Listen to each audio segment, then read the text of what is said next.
Thanks a lot, Silvia, for joining. Thanks for the invitation, Vincenzo. It's my pleasure. I've been having quite a bit of fun going live on LinkedIn mainly, and other platforms. We're actually live as well on my YouTube, Twitch, Periscope, Facebook profiles if you prefer to go on those platforms. But of course, I think me and Silvia and I would prefer LinkedIn.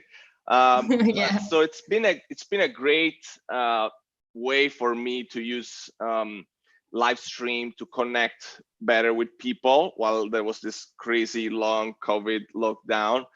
And with Silvia, as I mentioned, I had the chance to actually connect over various calls aside from this kind of live stream. So then finally we found a good time for both of us to go live. And it's nice that if they see each other, you are like the past and I am the future, based on our background. Oh, that's true. But you need to build the future also based on knowledge. So we'll still need to keep reading since you're a book author. But anyways, I think why don't you go ahead and introduce yourself, because maybe there's some people that join from my network that don't know you yet, and I think I'll also introduce myself, but I'll let you go first. So thanks again for joining. Such a pleasure to have you. You should introduce myself. Oh, okay. Well, okay. I'm gonna give it a shot, but I know you're kind of a tough customer to please. So if there's anything else, please add on top of it.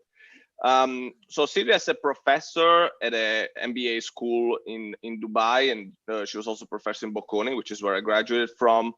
And she's extremely knowledgeable in terms of marketing and sales and social media. And what I loved about her is that she's one of those marketing professors that talk about social media, and she doesn't have 200 followers on Instagram. She has more than 700,000, and same with LinkedIn, almost 200,000 followers. And that's important because she actually knows, she can walk the talk, and she knows what she's talking about.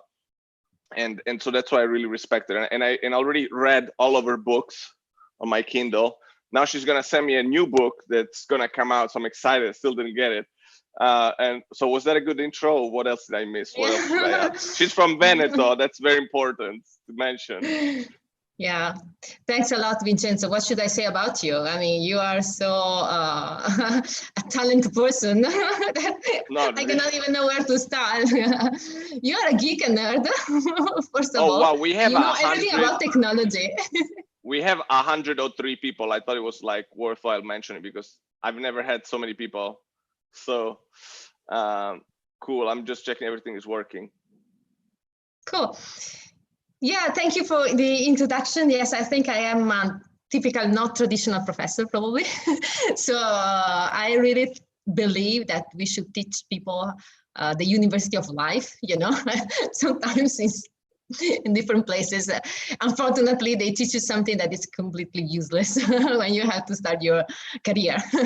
So that's why I think people follow me on social media, just because my suggestions are there to help people. That's why I created Un Lavoro per Tutti. So like a whole new career, we can, let's say, for English speaker, So I strongly believe that we should learn how the world works, in order to figure it out, how to have a better life. That's awesome. So yeah, and it's cool because before actually getting to know you, on the separate call, which is, it's been amazing. I was reading a lot of your synthesis, and to be honest, you were one of the few LinkedIn influencers that was really touching me many times. Like, I was really like, I was almost like with the tissue in my hand whenever I was looking at your LinkedIn statuses, because Silvia has been a lot about, un lavoro per tutti, which in Italian means a job for everyone. So she was always pushing very, very positive thinking, very positive statuses, about how she was helping others find jobs and actually, specific kind of actions to get people jobs that she's done, and then also like more general type of suggestions around how to get jobs, right? So there's definitely something I want to talk about, like one of your recent statuses on LinkedIn that was like quite strong against, like, let's say, job posters that are not updating their job posts. And so you were pretty strong about it. It's all in Italian, so like for international people, we need to start pressuring Silvia to write in English as well. Google Translate is very fast these days, so just write it in one language and then use Google Translate for the other language. But what was about that status? Tell us more. Well, actually, before you were referring to my new book, and it's forthcoming, and it's the power of positive thinking and how to overcome stress and anxiety, because I believe that during this pandemic situation, a lot of us got a little bit frustrated. So I strongly believe that we should have a positive mindset. At the same time, I also believe that we should know how algorithm works and also how to get a job with concrete example. So yesterday I pushed a very important message on my LinkedIn, and I say, hey, you have to understand something very important. The majority of job opening position out there are fake. Fake means that they're not really open. They're not open anymore.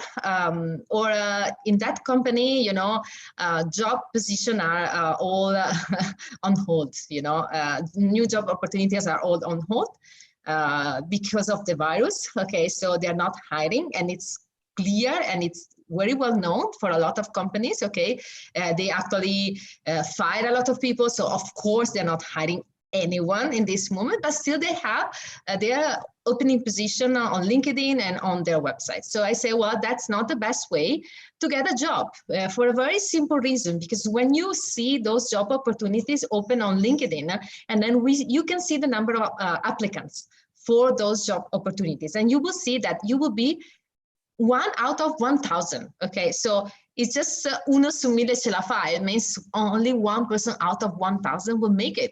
So statistically speaking, the probability that you will get the job is so insignificant, you know. So it's not the right way to get a job. It's as simple as that, period. That's not the way to get a job, especially now. So how can we get a job? So I wrote a book, and the book is The Proven Secrets of an Outstanding LinkedIn Profile. And where I explain that we have to play not in that Champions League, but we have to play in another league. And the other league is that more than 50% of job opportunities are not posted anywhere. Anywhere. It means that you can get that job in multiple ways, but not applying for an opening position on LinkedIn, but in different ways, such as you need to work with the algorithm. The algorithm can really help you to get a job, because there are out there headhunter recruiters willing to search for a different profile, and they will find you. So we need to switch the paradigm. We need to get found instead of searching for a job. Okay, so that's a completely different paradigm. People don't believe that this is true.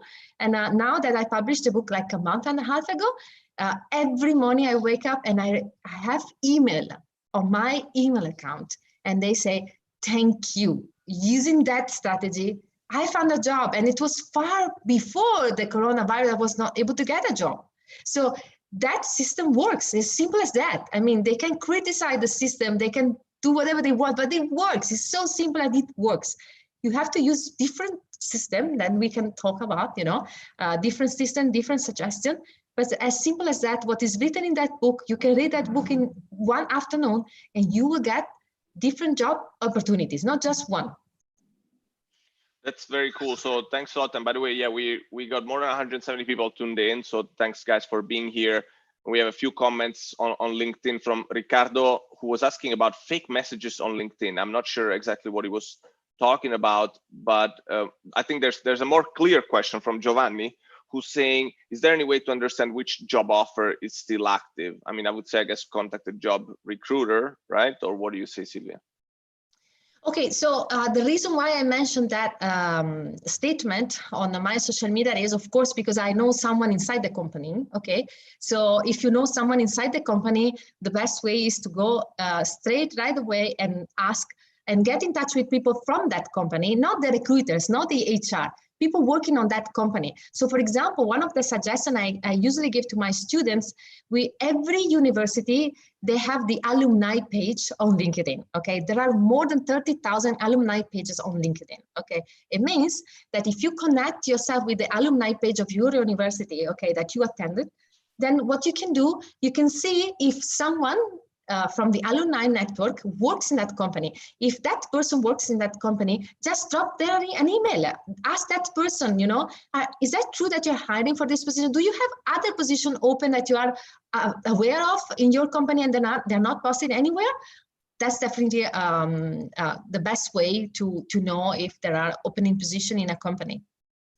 Perfect. Thanks a lot. And some people were asking for your book, El Habib Gabar. So I'll write the link. No, Nicoletta, we're trying to answer, but it's a lot of questions, so give us some time. Nicoletta was complaining they hardly answer, but no, we're like, give us some time. We'll get there. Here. Yeah, actually, we're actually gonna focus on your questions, guys. So don't worry about that. But and thanks for pushing. So I'm gonna actually add the link to the Amazon profile of Silvia, so you can buy the book there. I strongly recommend, and make sure to add a 5-star review because she deserves it. Yeah, thank you. Thank you. That would be nice. Yeah, let's see. And actually, other guys, Matteo also shared the link of the book. So yeah, so so they actually asked the same question again. So, you know, how can we understand which job is still open?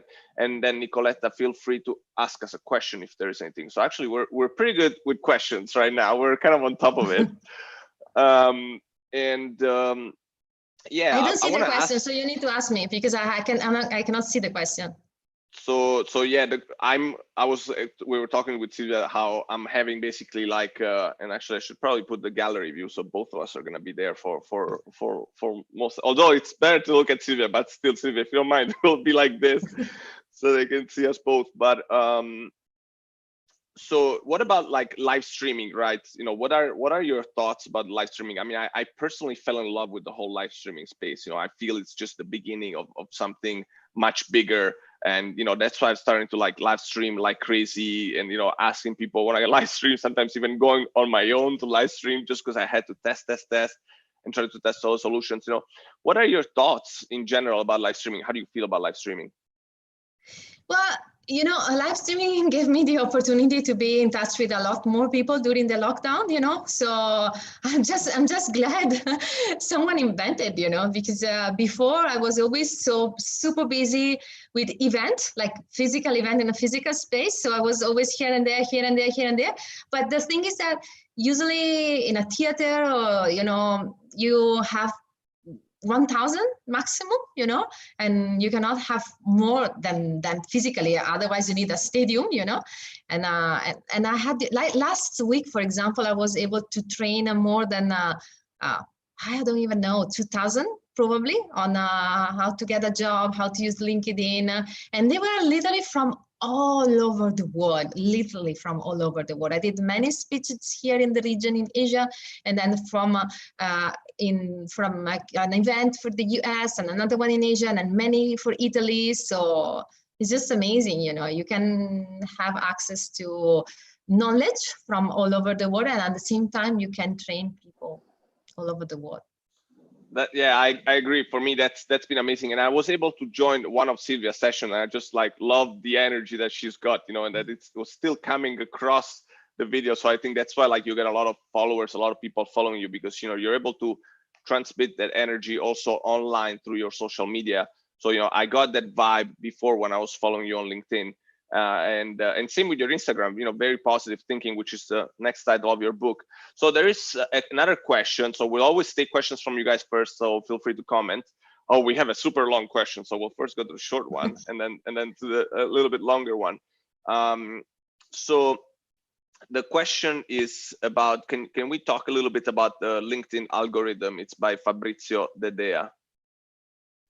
Yes, definitely. So before checking if a position is still open, because once again, what I suggest in my book is that we should play in a different league. We shouldn't play in that Champions League. No, we're going to play in a different league where it's far easier to win. Okay, so we don't care if that position is still open because we're not playing that game at all. So we are playing a different game. The game is, okay, we have more than 50% of job opportunities. They're not written anywhere, okay? But there are a lot of people out there searching for the right candidate, okay? So how they do? They do using algorithm. So they do using the software, they do using algorithms, okay? So we need to get familiar with them and set up our profile accordingly. How? So so there are many mistakes that we should avoid. So for example, one mistake is to, when we write in our headline, searching for a job opportunity, looking for a job opportunity, or MBA candidate, student, okay?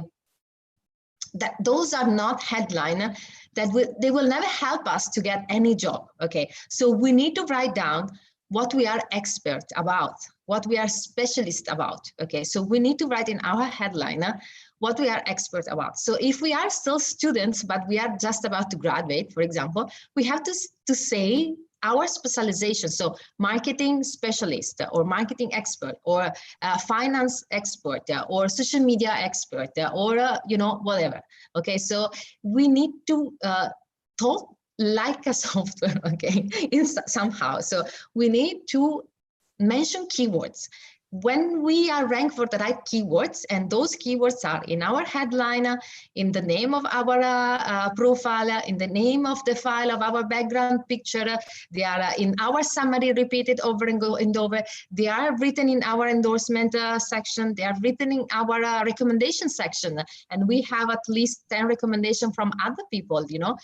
Those kind of things can help us to get a new job, okay? So, but the first things to understand on LinkedIn is that the majority of people are free riders on LinkedIn. Free riders means that they just take from the network. They just take, oh, I want to read news about the industry, or I want to get a new job, or I want to read what other people post, or I want to learn on the LinkedIn platform. So they are just there to take. But LinkedIn is a platform and it belongs to a company. So the company has its own interest to have people active. Okay, so when you are active means that you provide value. And unfortunately, we have that actually so we have the Pareto rule. Actually, less than 20% of people provide more than 80% of the content. Okay, so when you are part of that basket, okay, the algorithm is very generous with you. Because when you provide value to the community, the algorithm will notice. And when they notice that you provide value, you provide content, you provide, you know, you are active, you comment other people's posts, you know, you are active and you're not just sticking, okay? Then the algorithm will be very generous to you. So it will show your content to a lot more people. That's why Vincenzo and I show anytime I open LinkedIn, there is a post from Silvia, you know, not because I overpost. That's not the case. I don't overpost at all. But the reason is that since I've been an active member for quite a few times, okay, then the algorithm knows that I provide value to the community and they can rely on my content. So when a person is searching, for example, an expert on technology or AI or this kind of stuff in the region, here, I appear on top. Why I specify in the region?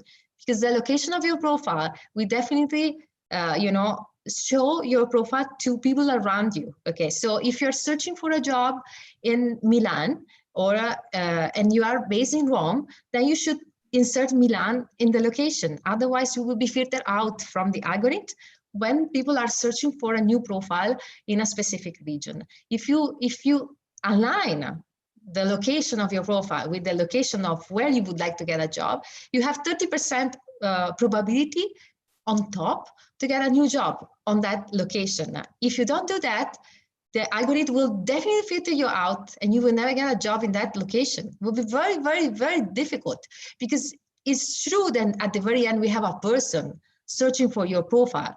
But the thing is that, yeah, at the end, we will have a person that will contact us for a job interview. But before that, there are a lot of machines there growing and recrowing content and recrowing people, you know, and the software will recrow. And if your profile doesn't belong to that cluster, no one will ever see your profile. So I don't know. I mean, it's quite there are quite a few secrets that you can discover in the book, okay? But just to give you an idea on how it works. So you have to be generous with the content that you provide to the community, but also you have to be generous and you need to provide other people benefits. So if you want to be endorsed, you have to endorse first. If you want to be recommended, you have to recommend first. If you want people to comment your post, you have to comment other people's posts, etc. That's great. And by the way, one bad thing of talking to you and do this live is that already 18 minutes passed. Like I thought we just were live for a couple of minutes. And that's what I believe is that, you know, why you have a lot of followers, because you're always giving, and, you know, then it's like very pleasant to listen to you. Of course, you know, you're a teacher, you're used to speaking, and, you know, but also you're able to make it fun. And so I believe there's a huge amount of demand for, like, you know, kind of educational content, especially these days. We have one more question, which I think, relates back to this kind of emotional intelligence that you obviously have very developed, right? Because, oh my God, you see the light just went on and off. Hopefully nothing happens. We had a bad thunderstorm today here, Southern Italy. You need to relocate here in Dubai, and then you're okay. I've been like relocating everywhere in the world. Now I just want to relocate on the internet. As long as I have fiber optics, I'm there. So Francesco Ferrara asked first, like, kind of 3 big questions about emotional intelligence, and then, Okay. I was asking him, hey, can you please give me, just shortening it up. So, like, he was asking, how important for you emotional intelligence is. I mean, I was just saying how important it is for me, at least, because obviously I felt through your feed all this kind of importance that you gave to giving, to being helpful, to do good stuff for people, which I think, it's people are really looking for. But, how do you think our companies looking for that emotional intelligence? Well, emotional intelligence will be extremely valuable for a simple reason, because a lot of different tasks can be automated, and a lot of different tasks can be replaced by machine, by robots, and software. Okay, but you cannot, emotional intelligence will be one of the skills that cannot be automated. Okay, so everything that cannot be automated will be extremely valuable in the future, but not just in the future, also in the present. So for those of you who are not familiar with emotional intelligence and you have never heard this term, or you have no idea what we're talking about, for example, I can suggest a simple book, and the book is Emotional Intelligence 2.0, written by Travis Bradbury. And that book, it's an important book because it will give you some example of a typical situation that you will face when you work in a company and how to deal with them. Okay, and so how to deal with your colleagues, how to deal with different stressful situations, and that can help. So we, for example, now that we are all working remotely, okay, so we have, all this new normal, these new issues with smart working, etc. If you have a little bit of training on emotional intelligence, and you can cope with that far better. Okay, so but it's not just that. For example, let me give you a simple example. So, so when I was working as marketing director for Maserati, we were using a lot of software, for example, to create new slogan or those kind of things. But the thing is that sometimes those software, they're not so precise, especially with the culture of a specific region. Okay, so when we were searching for a global slogan, the machine mentioned to us some slogan involving some religious meaning, such as, something like, just to make an example, okay, like with other cars, you go to heaven, with Maserati, you go everywhere, okay, something like that, okay, but and they were accruing all the potential answer and feedback that you could have received on social media based on that slogan, to figure it out the best slogan ever that you can have, for your company. But unfortunately, the point is that, yes, you can do that. But the thing is that only a person with emotional intelligence and with wisdom can understand that no, for example, here in Middle East, absolutely you cannot use any religious stuff, okay, for your campaign, for example. So that's something that cannot be done by a machine. You need human wisdom, you need emotional intelligence. You need something to figure it out how people might react, because we are human beings. We are human beings. So what I usually suggest is this, that yes, you can have a machine helping you, but you cannot replace people. So the point on artificial intelligence versus emotional intelligence is super simple, and it's the following. The first thing is that, is a person working in marketing at risk of being replaced by a machine? No. But a person expert in marketing will be replaced by another person expert in marketing and expert about marketing automation. So that's the point. And a person, like for example, let's take another industry. For example, a doctor. Okay, so a doctor will be replaced by a robot for surgery?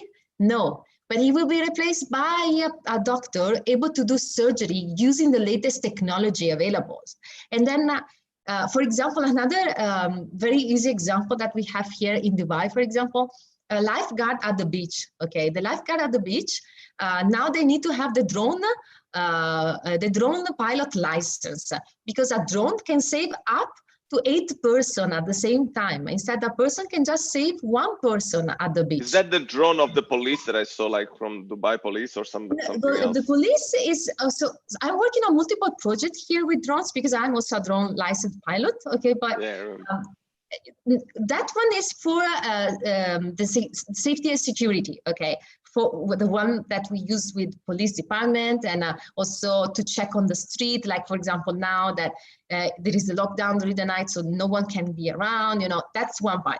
But for the beach, there is something else. Okay, and then they can have a different life jacket, so they can have 8 life jackets. And then they can just, you know, release those life jackets in the water and save up to 8 persons at the same time, which is impossible for one single person, you know.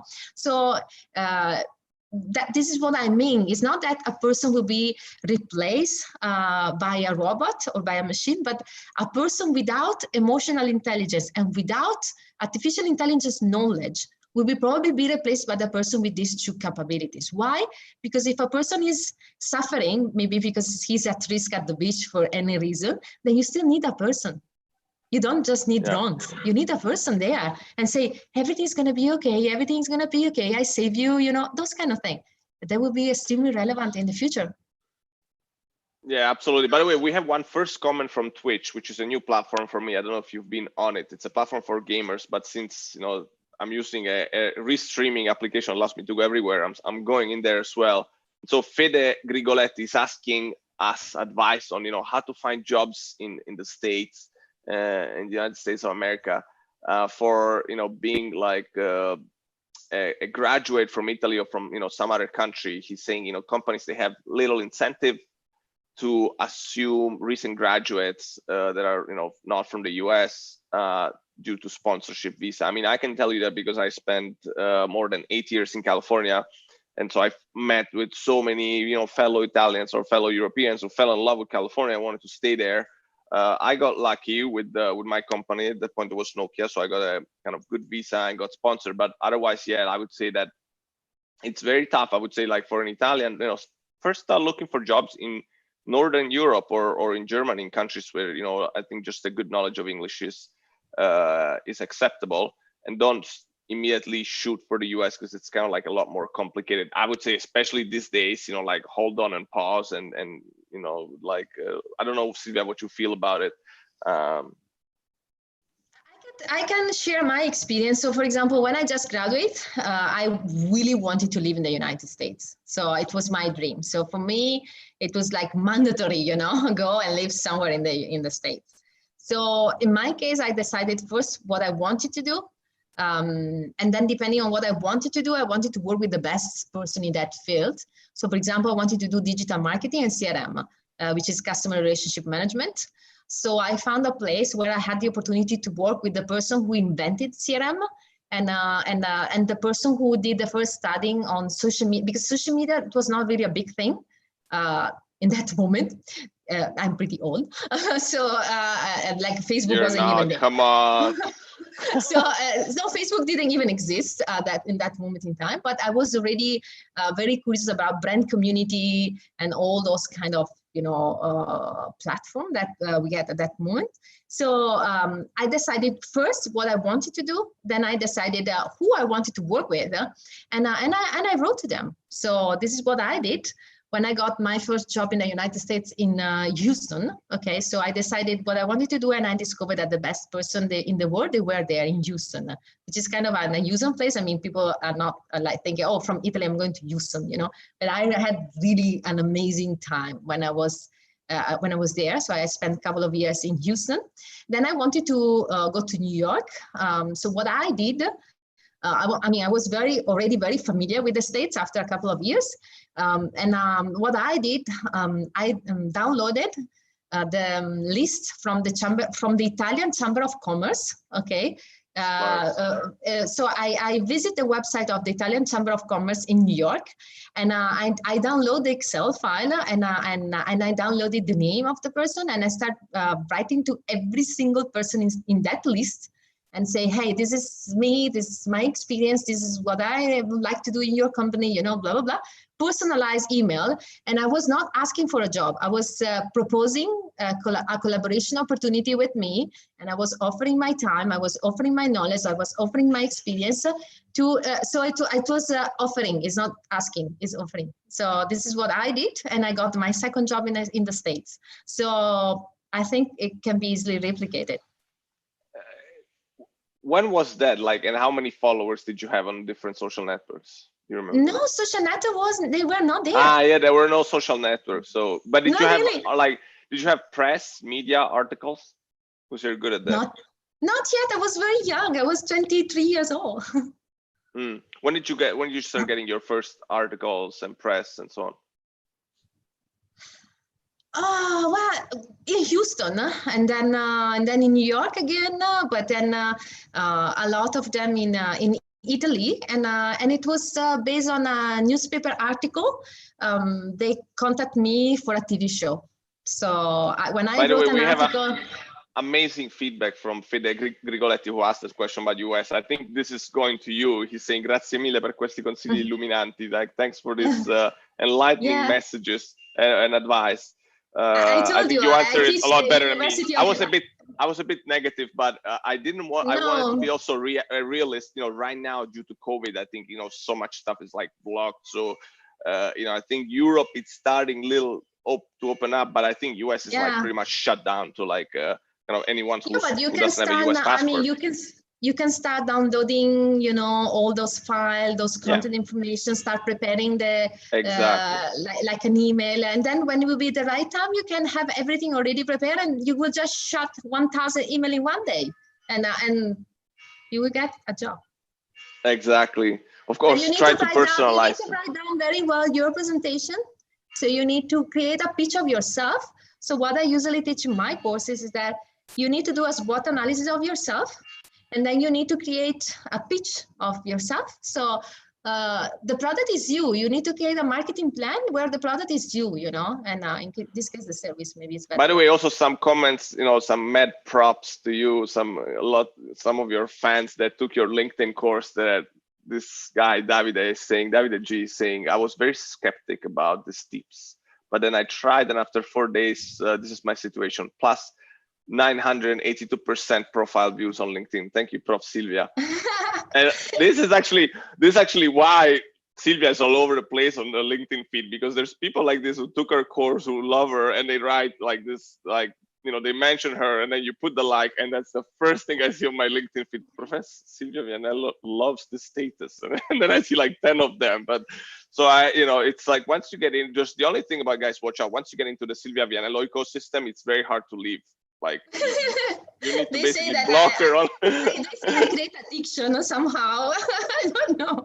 Yeah, exactly. I've never seen and then students that they look from all sorts of ages and backgrounds, genders, just anything. So we got so many questions, guys. We're definitely gonna need to go live a lot more often than this, to process all the questions. And I think next time we're gonna try to do something more fun, Silvia, if you don't mind. I still need to test this, to basically do a Zoom webinar so that people can come in.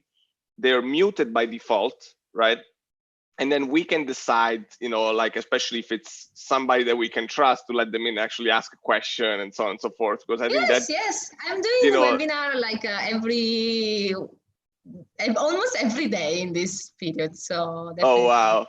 So it's like there's so many questions, guys. Now it is quite tough to see, but let me see if I can select anything that is that is popping out there. And by the way, there were a lot of other kind of comments about how good your LinkedIn course is, and I also want to attend. Like, when are the next courses? Let's whenever you get want them going. Yeah. Okay, so I think they're asking a bunch of questions were about Italian versus English, right? So I know that LinkedIn has got that feature where you can write your profile in English or you can write it in Italian.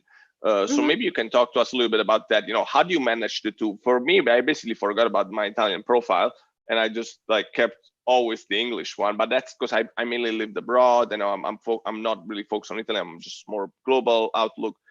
But what are some of the suggestions in terms of managing the two languages on LinkedIn? I saw this question a couple of times. So, so we have to distinguish two different things. Okay, so on LinkedIn, okay, you can have your profile, okay, and you can have your profile in your own language, whatever language you prefer, okay. And then there is a feature, okay, in the English version of the LinkedIn profile, there is a feature when you can say, translate automatically my profile if a person is open up your profile from another country, okay? And so, for example, I have my profile available in Arabic, but I speak a little bit of Arabic, but I don't know how to write it down, okay? So, because it's a completely different system, when you write down in Arabic. So from here, they can see my profile in Arabic, but I have never set up my LinkedIn in Arabic because I don't know how to write Arabic. I just speak Arabic, but I don't write Arabic. Okay, so that's one part. So the first thing to do is to set up your profile, and in the privacy settings, you can say, translate automatically my profile in another language, and it will depend on the, on the, let's say, IP address where they log in. Okay, that's one part. The second part is you have the opportunity to create your profile in different languages. When you should do that? So, for example, I have my profile in Italian and English, okay? But some content is different from the Italian version and the English version, okay? Because what they are interested here in the region is definitely that I'm very expert on artificial intelligence, machine learning, robotics, and all those kind of stuff that here, blockchain, here is a big thing, and they really want to have expert on those topics. And I'm the director of an innovation center here. So that's my field, okay? This is what I need in my English profile. In the Italian one, okay,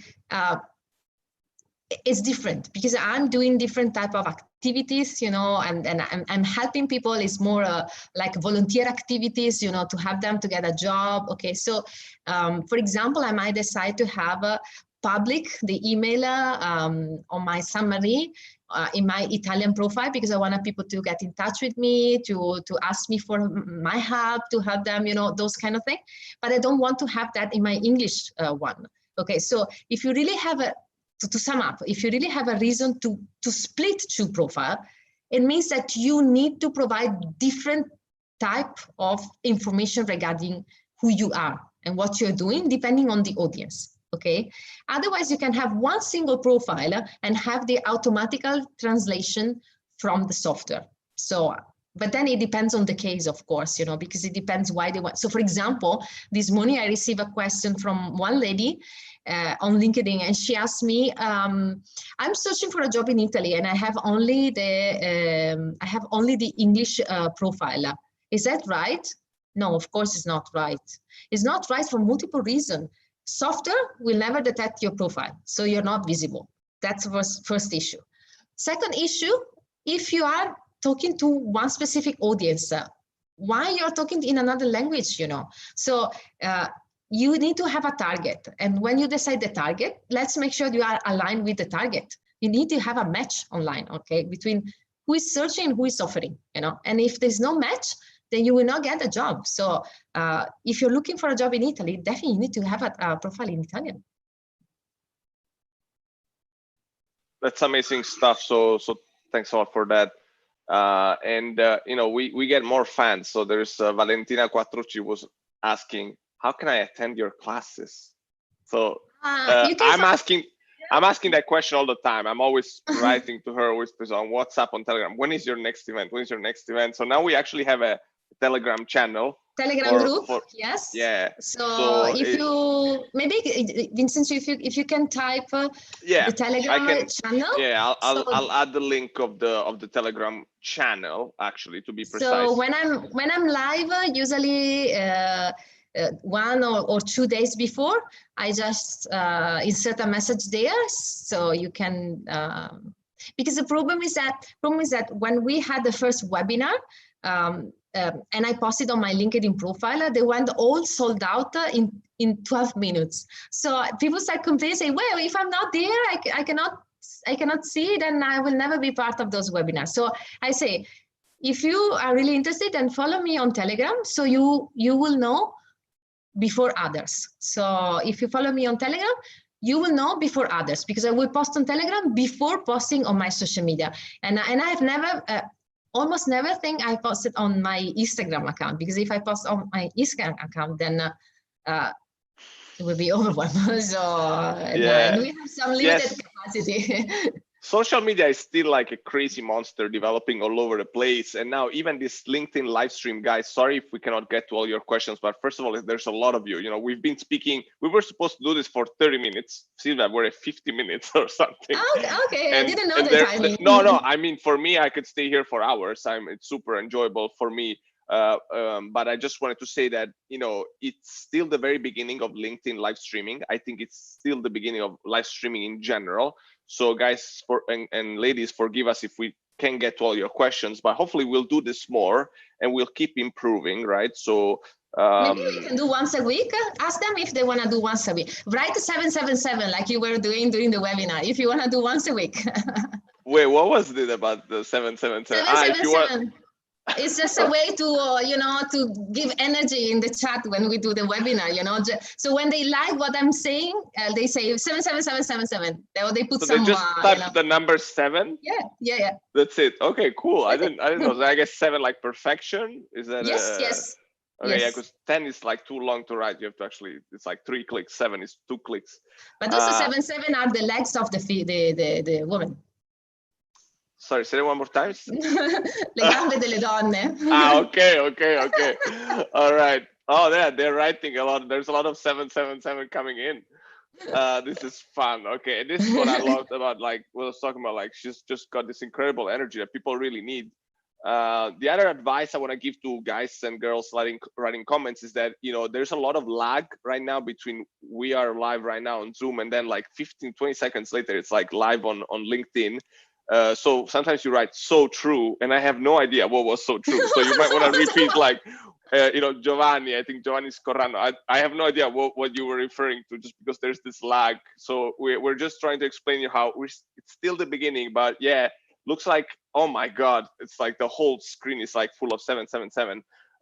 So we might need to go live, once a week. I think it's gonna be a great way for you to you know, meet for a lot more people, to get to know you, and of course not just increase your amount of followers, but just increase your reach. And I think for people, you know, to first get to know you, have that first approach. And I think that Q&A is really the best. You know, I think that the agenda would be quite simple. It'd be like Q&A, guys, just, you know, ask away. Of course we can have a general topic. Yeah, maybe they can also ask the question in the LinkedIn event link. So we can, so the first question will be for sure answered, you know, so at least it will be democratic. This is crazy. I've never seen so many 777 comments. This is amazing. Supposedly in China, which is a country I'm very, very interested in. I only lived in Beijing 6 months in 2008. I was working in Nokia. I was lucky enough to be during the Olympics. And I remember 4 is a terrible number. So when you go in the elevators, there's no 4. Like it just goes from 3rd to 5th floor. And but supposedly in China, the same number is 6. Federica Carboni is saying, thanks for sharing that. Very interesting. So yeah, there were. Ask me a few other questions on LinkedIn, so they will be happy. Okay, for sure. Yeah, I just have to scroll all the way up to the, I think I wanna see if I can share the screen and just like show you the comments, you know, because it's just like it's really crazy. Yeah. Do you see the screen? Oh wow! Yes, I see. Yeah. I love you guys. So it's like these are, you see, I'm just scrolling up and down. It's like all 77777. It's just crazy, you know. So I think somebody already, a few people were asking these questions, and I already said to people like, please, if we didn't get your question and you feel strongly about it, write it again. Don't worry, we won't get mad at you. But it's like, don't be mad at us if we didn't see it. But I think the one about you know, how often is the algorithm changing in LinkedIn, and Christian Marino feels very strongly about this, and so do I. To be honest, I think it's a good question. Well, thank God it's not changing as fast as Instagram algorithm that is getting us crazy every day. So LinkedIn algorithm is pretty stable. Okay, so when you crack the code, you know, so when you understand the rules, it's like playing chess, you know. So and when you know the rules, you're gonna win. Okay, so as mentioned, you know, today we were just discussing without slide. Okay, so when I did my training, we had like, I think more than 400 slides with 400 tips. Okay, on how to improve the LinkedIn profile. Yeah, I developed quite a slide set. Okay, for that, but it doesn't matter. The thing is that even if the algorithm change a bit, okay, so for example, now it's possible to go live or like we were discussing today, Vincenzo, now it's possible to have your newsletter, you know. So they are adding features, but the way the algorithm works is pretty stable, I would say. So definitely.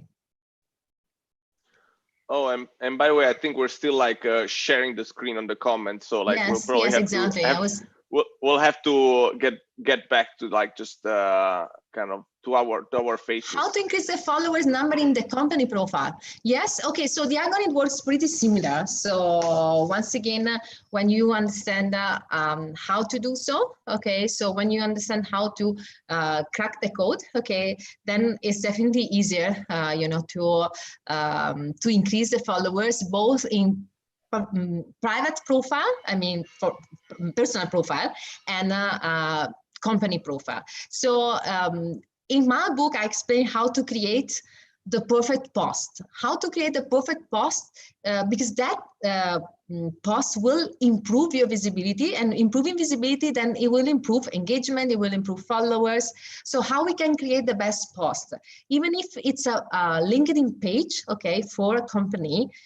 For example, there are some tips, tricks, like it's better to use list and bullet points, because when you use list and bullet points, it's very easy, you know, to see immediately. Okay, so don't use wall of text that people hate, especially on social media, when they just scroll their timeline and they don't want to waste time, you know.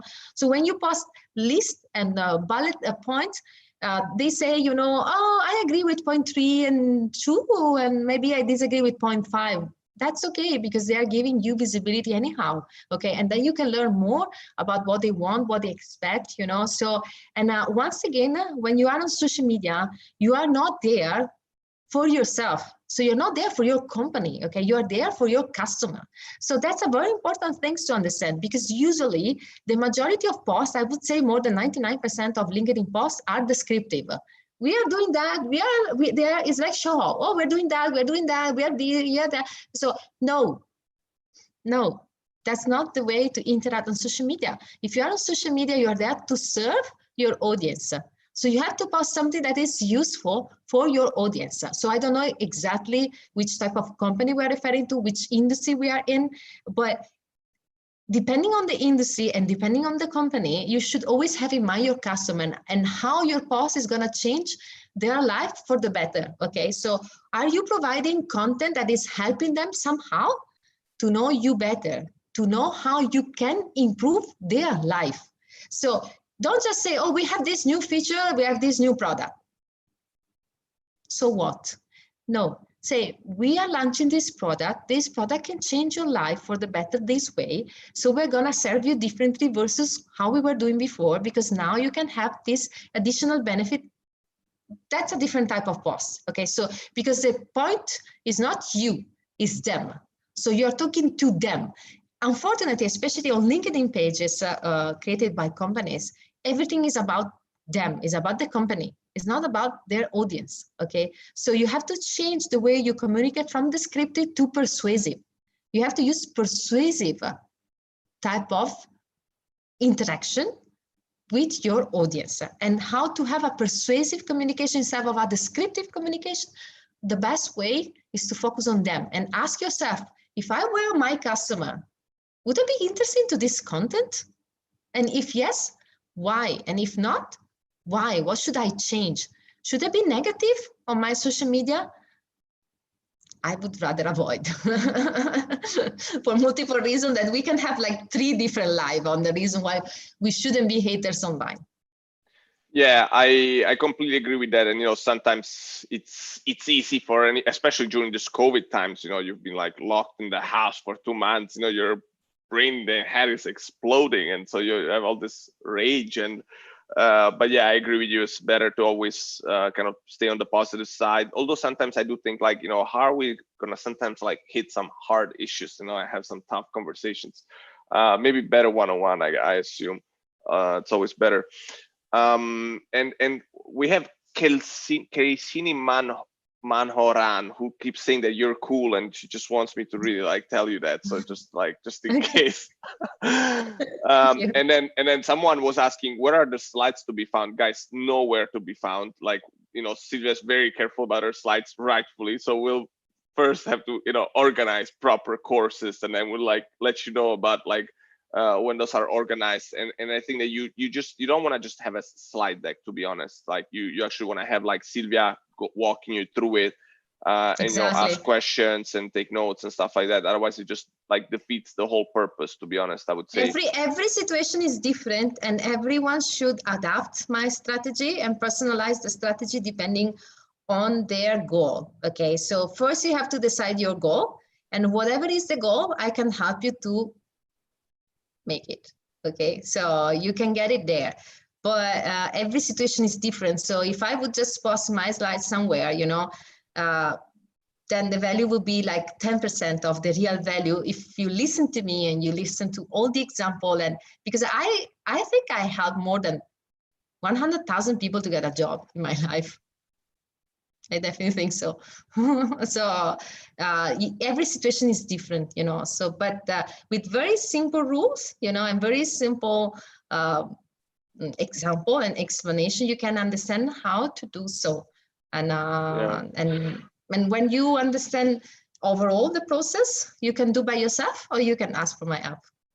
We have another question from Roberta Ucelio, who's asking, is it important to include any attachments on your LinkedIn profile? And, you know, I can start to answer that because, you know, one of the latest products that we built, it's called sharedocview.com, which is basically a way to share PDF files with a link. And so I've been studying the whole, you know, sharing PDFs on LinkedIn. Of course, I'm no expert compared to Silvia, so Silvia might totally shatter my argument, but I'll just try. And then, you know, she'll correct me later. But basically, I think that sharing PDFs is very good for the LinkedIn algorithm. LinkedIn likes when you share PDFs, so that's good. And maybe what you can do to still keep some of that knowledge, or, you know, to make sure that you can, you know, keep some of that value inside of you and your company, to try out sharedocview.com. It's actually free to try. And basically you upload your PDF in there, and then you say, here are the first 10 slides of my presentation on LinkedIn. Please check it out. And if you want to read more, go to sharedocview.com. Why? Because at that point you can get analytics on your presentation. First of all, you know who watched which slides when, and also you can ask for an email, for instance, when they want to download it. So that way you keep on building your email database, which is a very important kind of set of leads. But I don't know, like, you know, how important are attachments for you in general, Silvia, on LinkedIn? So I can add one very important point. And now you can add feature content on your LinkedIn profile. But here, I have to say, you are wrong most of the time. Not you, Vincenzo, the audience. Not you. No, because when I do my courses, you know, then I receive the leads, so I check their LinkedIn profile. And guys, listen to this very carefully. Okay, so when you feature something on your profile or on your summary, okay, if you remember during the course, I told you, okay, we need to use keywords, okay, when we upload the content. So if you upload a content, in the name of the content, the keywords should be repeated. Don't upload a content where it's written a PDF file, S, no title, you know? Yeah. So you need to tag your content properly. That's first part. Second part, sometimes you feature content that is completely unrelated to the job you want to do in life, you know? I told you so. Volunteer activities, what you did when you were a kid, you know, fine. But that the algorithm is stupid, is a machine, is not a person, okay? So if you say that you are a bartender, okay, and you don't want to be a bartender in your future, you have to eliminate that position. So if you feature something on your profile and it's based on an amazing volunteer experience that you're doing, I know I love volunteer experience. I really do.